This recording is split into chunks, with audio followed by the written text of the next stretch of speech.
오늘 대강절 첫 주일부터 성탄 2부 12월 24일까지 우리는 대림절, 대강절, 영어로 어드벤트, 무엇을 향하여 접근한다 이런 뜻이죠.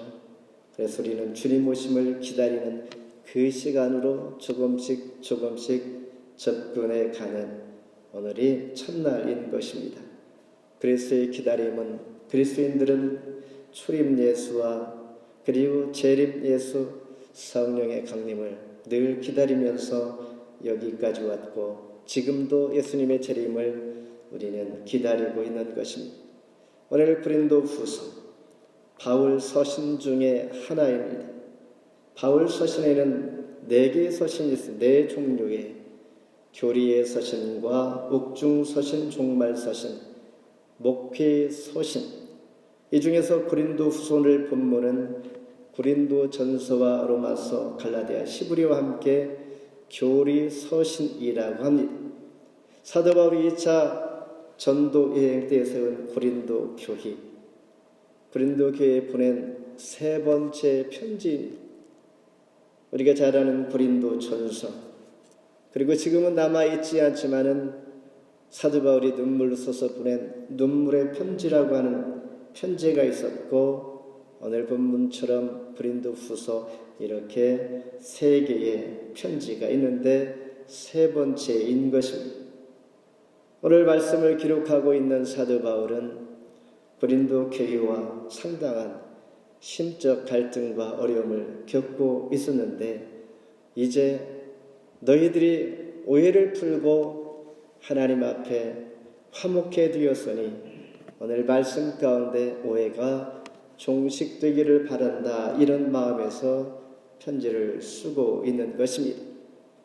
고린도 교회는 다행히도 하나님과 사도 바울과 또한 회개하면서 화목해 되어지고, 사도 바울이 이 앞전에 강력한 책망의 편지를 보내면서 그들이 그 편지를 읽고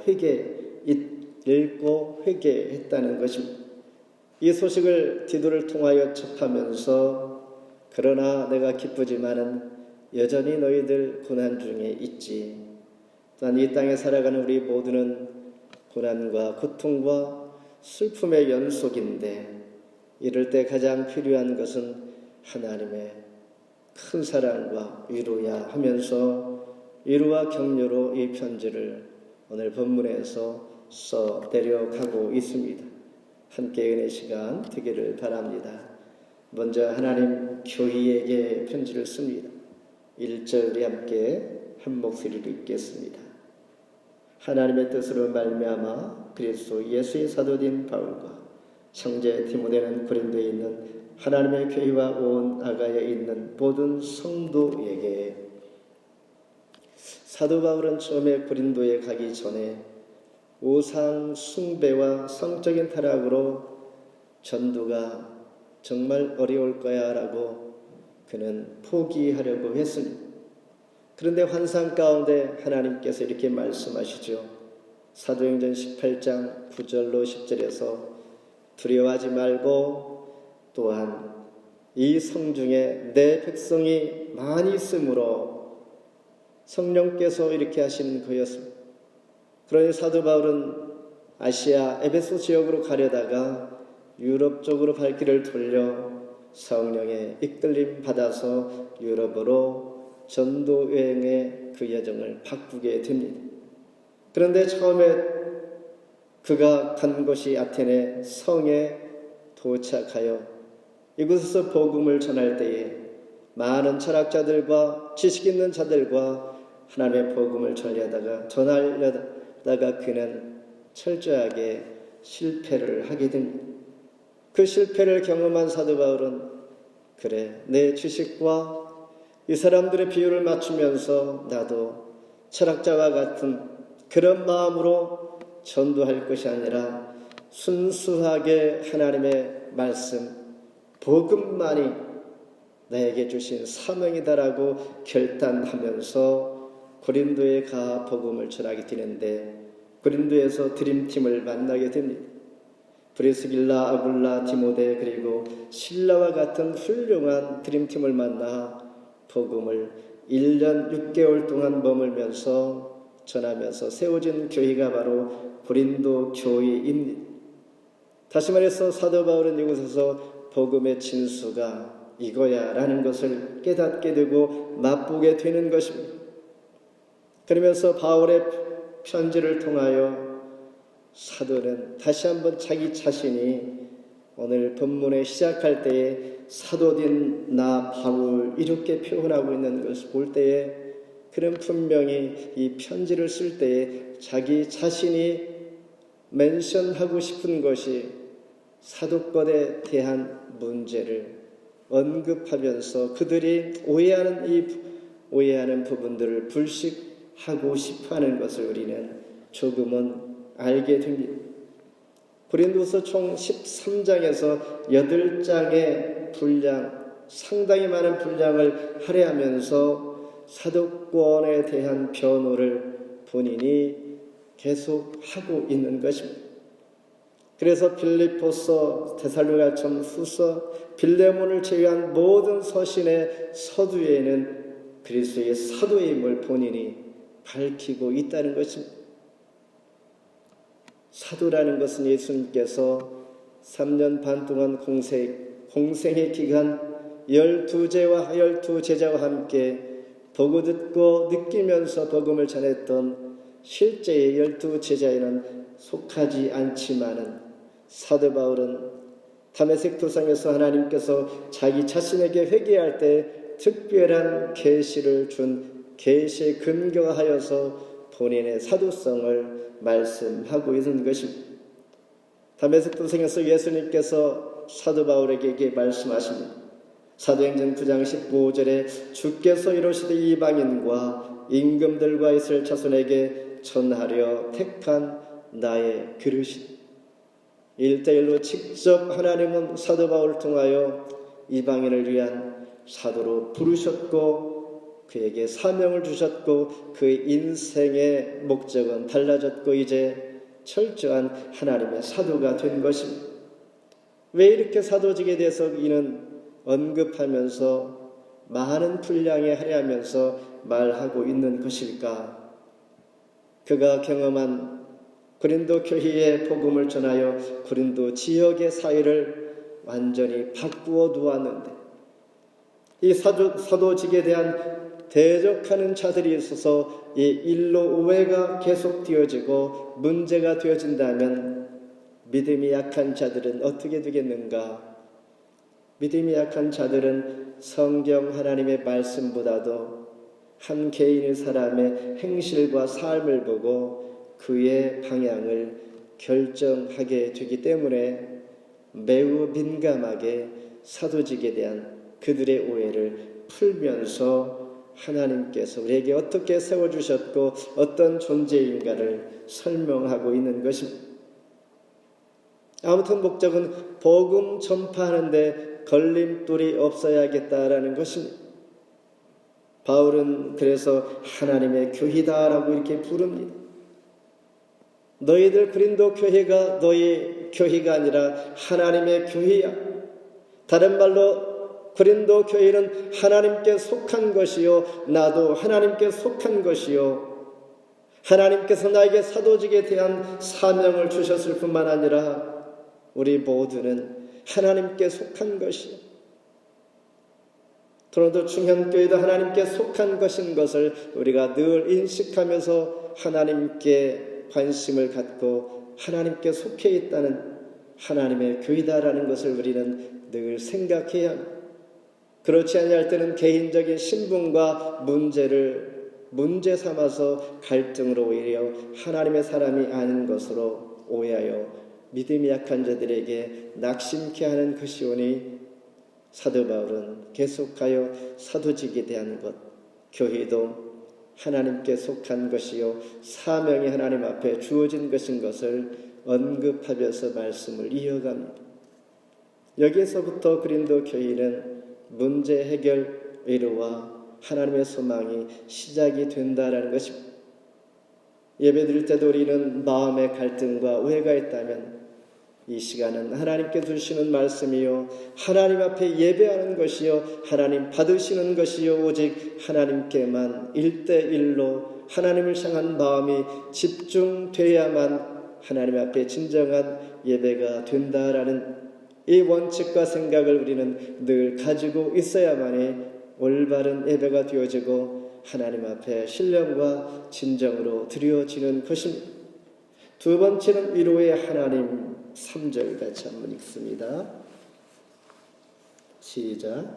찬송하리로다. 그는 우리 주 예수 그리스도의 하나님이시요 자비의 아버지시요 모든 위로의 하나님이시며. 누가복음 7장에 보면 예수님은 외아들을 잃고 장례식장에서 하염없이 우는 나인성 과부 그 모습을 보면서 불쌍히 여겨 그의 아들을 살려준 일, 이것이 하나님께서 베푸시는 큰 위로, 슬픔과 낙심 가운데 만나는 하나님의 은혜와 위로를 보여주는데 누가복음 7장 14, 15절에서 청년아 내가 너에게 말하노니 일어나라 하심에 죽었던 자가 일어나 앉고 말도 하거늘. 얼마나 큰 위로가 되겠습니까? 하나밖에 없는 아들을 살려주신 주님. 우리가 늘 하나님 앞에 기도할 때 하나님은 때로는 듣지 않는 것 같지만은 가장 심각하고 정말 시리어스한 상황 가운데 우리를 인도해 주시고 원수로부터 막아주시고 지혜를 주셨던 순간순간들이 우리는 참 많았습니다. 그때 하나님께서 그렇게 하지 아니었다면 나는 이 자리에 있을 수 없는 존재였는데 라는 생각들, 사람이 주는 위로도 있지만은 하나님께서 주시는 위로들이 우리는 신앙생활 하면서 많은 시험과 간증이 우리 모두에게는 있는 줄 압니다. 이처럼 우리가 살다 보면 힘들고 지칠 때가 있습니다. 그때마다 내 심과 등으로 할 수 없을 때 하나님의 위로가 필요하고 은혜가 필요하고 하나님께서는 만나주시고 만났던 이 기억들이 우리에게는 최소한 말할 수 있는 그러한 자들이라는 것입니다. 이와 같이 사도 바울도 고린도 교회 문제를 두고 방문하려 했으나 실패하고 에베소로 돌아와 엄중한 편지를 쓰게 됩니다. 이 편지를 책망하면서 디도에게 고린도 교회에게 전해줍니다. 다행히도 이 편지를 받은 고린도 교회는 사도 바울의 책망을 듣고 회개하면서 하나님 앞에 회개하고 돌아와 다시 한번 자기 자신을 돌아보게 되니까 사도 바울이 기뻐서 그래 하나님의 위로지. 가장 어려울 때에 오해하고 있는 고린도 교회 다는 아니지만은 사도 바울을 대적하는 일부의 사람들, 그 영향으로 많은 사람들이 또 오해를 낳게 하는 이 상황에서 다행히도 문제가 잘 진화가 되었으니 기뻐서 위로의 메시지를 주고 있는 것입니다. 그러면서 지금 읽은 3절처럼 찬송하리로다. 이런 찬송이 나오지 않습니까? 문제가 기적적으로 뜻밖의 전화위복되어지는 상황들, 정말 나쁜 관계에서 선하게 잘 해결될 때, 세상의 갈등이 아닌 하나님 안에서의, 교회에서도 문제 많이 있고 가정에서도 또한 서로의 관계 속에서 문제가 잘 해결될 때에 하나님의 위로, 하나님께서 함께 하심으로 하나님을 찬송하면서 감사 기도가 나올 때가 있습니다. 이와 같이 사도 바울은 고린도 교회에게 편지를 쓰면서 찬송하리로다. 고난 중에 위로하신 하나님을 찬송하는 것입니다. 그래서 고린도서 1장의 전체의 주제는 위로입니다. 베푸신 위로, 하나님의 위로. 영어로는 God of all comfort입니다. 현재 분사형으로 써서 위로하심이 계속하고 있다는 것입니다. 한 번으로 끝나지 아니하고 위로하신 하나님께서는 지금도 장래도 계속하여 저와 여러분을 위로하고 있는 것입니다. come이라는 말은 함께라는 뜻이죠. 포트는 요새, 공격으로부터 피할 수 있는 요새를 주시는 하나님, 우리를 평안하게 함께 하시는 하나님, 우리를 늘 안식처럼 선하게 인도하시는 것입니다. 우리가 잘 아는 호텔 컴포트 인이 있습니다.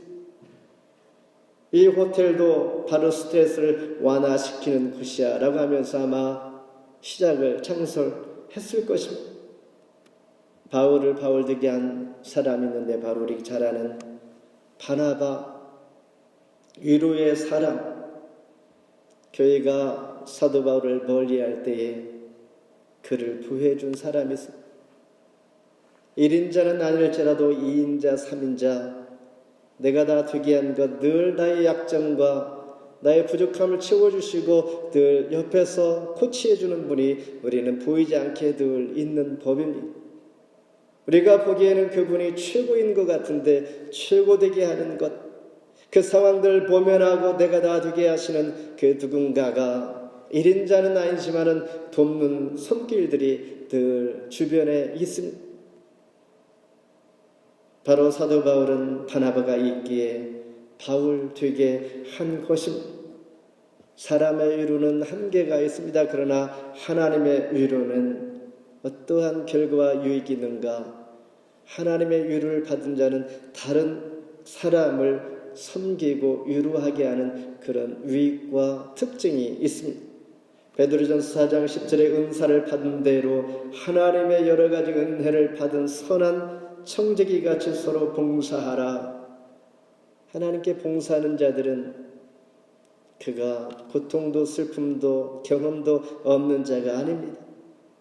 그런 가운데 하나님 위로해 주셔서 힘을 얻고 용기를 얻어서 내가 그렇게 경험한 것을 다른 이의 경험들을 또한 우리는 이해할 수 있을 뿐만 아니라 충분히 알기에 그 분을 위로할 수 있는 자가 되게 하시는 것, 하나님의 위로의 유익은 여기에 있는 것입니다. 아마도 저를 볼 때 고생도 없이 정말 평안하게 세상을 잘한 사람 같은 표정을 읽을 수도 있을 것입니다. 모든 분들이 그렇지 않습니다. 지나온 과거의 시간들을, 경험들을 볼 때 서로가 이해할 만한 많은 경험들을 하고 또한 체험들도 하고 하나님을 만난 증거와 여기까지 달려오게 하신 하나님을 얼마든지 말할 수 있는 이러한 일들이 무수히 많습니다. 그러나 그 고난과 어려움들은 여기서 끝나지 않냐고 하나님께서 베푸신 은혜가 있어 하나님의 은사와 위로가 또한 다른 일을 위로하고 격려하고 힘을 줄 수 있는 그런 자가 되게 하시는 것이 하나님의 위로인 것입니다. 마지막으로 너의 고난을 견디게 한다. 6절 같이 한번 읽습니다. 우리가 환난 당하는 것도 너희가 위로와 구원을 받게 하려는 것이요 우리가 위로를 받는 것도 너희가 위로를 받게 하려는 것이니 이 위로가 너희 속에 역사하여 우리가 받는 것 같은 고난을 너희도 견디게 하느니라. 사도 바울은 본인이 얼마나 많은 고난을 받았습니까? 그런 삶을 이렇게 보면 사도행전에서 특별히 우리는 나는 저렇게 할 수 없는데 할 수도 없고 흉내내기도 참 쉽지 않은 그 삶이다라고 생각합니다. 그런데 사도 바울은 다른 사람들에게 자기가 겪은 어려움 가운데 그렇게 경험하면서도 고난을 당하면서도 다른 이들에게 그 예수를 믿으라고 그는 강하게 복음을 전도합니다. 이것은 무엇을 의미하냐면 내가 받은 고난과 어려움이 있을지라도 그 예수를 또 믿으라고 하는 것은 그 자신에게 무엇인가 붙잡고 있는 것이 있다는 것입니다. 유익이 있고 그것이 생명이요 추손이요 또한 살 길이요 세상 그 무엇보다도 피할 데 없는 것인 것을 그는 알고 그를 붙잡고 있는 그 무엇인가를 말은 하지 않지만은 있기에 자신 있게 예수 믿고 믿음만이 최고요. 우리가 살아가면서 하나님의 사람 되는 것이 가장 복된 것이라고 우리는 자신 있게 말하는 것입니다. 예수 믿으면서 어려움이 얼마나 많았습니까? 이유 없이 우리는 고난과 또한 오해도 그렇게 당하면서 우리는 또한 예수 믿는 것이 최고라고 우리는 말하고 있다는 것입니다. 그런데 오늘 본서에서는 사도 고린도 후서에서는 환난이라는 단어가 꽤 많이 나옵니다. 그 이유는 무엇일까? 요한복음 15장 19절에 너희는 세상에 속한 자가 아니요 도리어 내가 택하였기에 세상이 너희를 미워하느니라. 우리 소속이 그렇게 되어 있다는 것입니다. 하나님께서 우리를 택하셨고 내가 택한 자이므로 세상과 구별되어서 너희가 당하는 환난이 있는 것이다 라는 것입니다. 때로는 우리는 피하고 싶어서 환난, 고난이 싫어서 우리는 세상적으로 자유하고 살기를 원할 때가 있습니다. 그러나 그것이 자유가 아니고 오히려 그것이 평안도 아니요 그렇게 살다 보면 아니다라는 것을 금방 깨닫게 됩니다. 애써서도 얻은 것도 없고 낳는 것도 없고 이리 치이고 저리 치이고 하는 것들, 사도 바울이 말하는 것처럼 우리는 세상에 속하지 아니한 것이요 하나님께 속한 자들이요 하나님께서 사랑받는 자는 세상이 미워할 수 있다는 사실, 그러면서 예수 그리스도만이 나의 최고 추손입니다라고 자랑하는 것입니다. 그런데 이런 주 안에서의 경험하는 것들을 우리는 내심으로 견딜 수가 있는가? 그렇지 않습니다. 절대 그렇지 않습니다. 견디기 어려운 것이죠. 감당할 수 없는 것이죠. 우리가 잘 아는 이스라엘 출애굽의 최고의 리더 모세를 볼 때 모세는 어떠한 사람이었는가? 민수기 11장 11절에 보면 여호와께 어찌하여 모든 백성을 내게 맡기사 내가 그 짐을 지게 하시나이까? 얼마나 힘들면 이러한 하나님 앞에 컴플레인을 호소를 할까? 엘리야, 하늘에서 불이 내리게 하시는 그 놀라운 성령의 하나님의 사람, 엘리야는 죽음을 보지 아니하고 들림을 받은 분 중에 한 사람입니다. 이러한 분은 어떠한가? 열왕기상 19장 4절에서 갈멜산에서 불을 내려 바알 선지자들 물리쳤습니다. 그리고 이사벨을 그 공격을 피하여 그는 광야로 나아가 로뎀나무 아래에서 죽기를 원하는 사람이 정말 나약한 사람으로 돌변하는 것을 보게 됩니다. 오늘 본문을 기록하는 사도 바울은 사도행전 14장에서 루스드라에서 복음을 전하다가 돌에 맞아 죽을 뻔하기도 했습니다.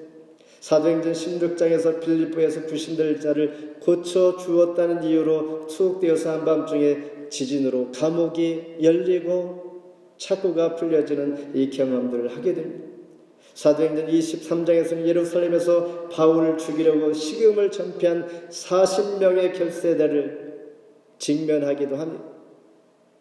드라마 같은 일들이 그 인생에서 이 모든 것이 그에게 당하는 환난이었던 것입니다.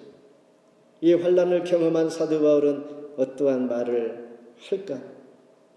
이 길을 너희는 정말 다시는 걷지 마라고 하지 않습니다.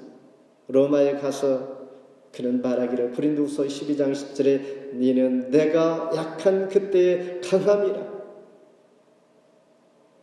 힘을 빼니까 오히려 하나님께서 더 강하게 사용하시고 나의 약함이 강함이 되어지고 하나님 편에서는 큰 자인 것이요 새로운 비밀을 배운 것입니다. 설기가 등등할 때는 하나님의 사람의 아니었고 하나님께 속한 자가 아니었지만은 앞을 보지 못하는 3일 동안 볼 수 없는 상황이 되어서 다 데려놓으니 주님 찾아오셔서 이방인의 사도가 되게 하시고 눈에 비늘을 벗겨주시고 보게 하시는 것, 새롭게 보게 하시는 하나님, 그리스도 안에 있는 하나님의 사람들의 비밀인 것입니다. 다시 말해서 고난과 환난은 영적으로 보면 매우 유익한 것이, 그래서 9절에서 이런 방법을 사도 바울이 가르쳐 줍니다. 9절 제 성경으로 읽으면 우리는 우리 자신이 사형 선고를 받은 줄 알았으니 이는 우리로 자기를 의지하지 말고 오직 죽은 자를 다시 살리시는 하나님만 의지하게 하심이라. 결론은 뭐냐면 내 자신을 바라보지 말고 환난과 고난이 올 때에 죽은 자를 다시 살리신 하나님을 의지하라. 오늘 우리가 의지할 분은 하나님이십니다. 사도 바울이 이 말씀을 시작하면서 전하고 싶은 메시지가 바로 여기에 있습니다. 우리 세상의 것 의지하고 붙잡고 자랑할 것 잠시 잠깐이요 별것 아니요 오직 하나님만 의지합시다.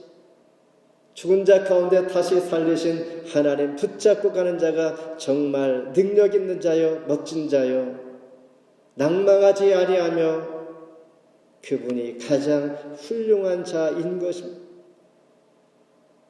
이와 같이 견디게 하는 것은 결론적으로 그리스도와 연합하게 하시고 하나님과 더 가까이 가게 하시고 주만 바라봅니다. 주밖에 없습니다. 다른 말로 사도 바울은 고린도 교회와 갈등과 문제가 있었던 사도성의 문제, 왜 온다고 했는데 오지 않냐고 또 일정을 바꾸는가, 왜 연보를 예루살렘 교회 어려움을 위하여 보내기로 했는데 정말 믿을 만한가, 이러한 많은 내적인 갈등 가운데 이제 사도 바울과 고린도 교회가 하나가 되는 결론을 만들어낸 것입니다. 마치 살아있는 물고기가 물결을 거슬러 올라가니 더불어 다른 물고기들도 올라갈 수 있구나. 힘있고 건강한 자가 물줄기 타고 내려가는 것이 아니라 올라갈 수도 있구나라는 귀한 샘플이 되어서 영적인 유익이요 하나님 앞에 속한 자요 그리스도와 연합된 모습의 영적인 유익을 얻게 되므로 고린도 교회 너희들과 사도 바울인 내가 이제는 하나가 되게 된 것이 고난과 환난이 주는 영적인 유익을 이렇게 말해주고 있는 것입니다. 말씀을 맺습니다. 하나님의 교회에게 도로도 중현 교회에게 라고 말할 수가 있는데 하나님은 마치 산과 같습니다. 하나님 여전히 그 자리에 있습니다. 언제나 변함없이 환경과 상황이 바뀔지라도 내 기분이 좋고 나쁘고 업다운 할지라도 하나님은 늘 변함없이 곁에 계시는 하나님. 우리가 방황하고 곁길로 갔다가 다시 늘 변함없이 계시는 하나님 앞에 구할 수 있는 그 하나님은 마치 산과 같다는 것입니다. 그래서 그 하나님 우리를 기다리시고 우리가 상처 입고 고난 가운데 다시 하나님 앞에 위로를 받게 하시는 위로의 하나님 되시는 것입니다. 제가 보기로는 고난 중에 있는 분은 한 분도 없는 것 같지만 혹시라도 내 마음 가운데 깊은 고난과 고민과 갈등과 풀 수 없는 문제가 있는 그런 때 아닌가. 난 다시 한번 돌아보면서 영적인 유익을 주시는 하나님을 생각합시다. 그러면서 우리는 사도 바울이 가르쳐 준 대로 죽은 자를 다시 살리신 하나님을 의지하고 바라보는 것이 큰 하나님의 위로다라는 것입니다. 그리할 때 환난 중일지라도 우리는 잘 견딜 수가 있는 것입니다. 11절에 가면 사도 바울은 고린도 교회에게 이렇게 말합니다. 너희도 우리를 위하여 간구함으로 토후라. 능력 있는 분이 고린도 교회에게 기도를 요청하는 것을 보게 됩니다. 이 말은 다른 말로 너희 속에 예수 그리스도께서 계시고 있다라는 것을 보고 있다는 것입니다. 어떤 분에게 기도를 요청합니까? 그분 속에 하나님의 영이 주님께서 함께 하시는 주의 손을 느끼고 믿어지는 분에게 기도를 부탁하는 것처럼 우리는 오늘 말씀에서 하나님의 교회에게, 우리 교회에게 기도의 손 엄청난 힘이 있으니 저와 여러분 모두에게 그리스도의 사랑이 하나님께서 함께 하심으로 나를 위하여 서로를 위하여 기도하라, 기도를 구하며 요청하라. 그래서 마태복음 18장 19, 20절에 두 사람이 합심하여 무엇이든지 구하면 아버지께서 이루게 하심에 함께 하리라. 결국 우리를 견고하게 하시며 하나님 앞에 우리가 감사하게 하려 함이라. 아멘. 기도하겠습니다.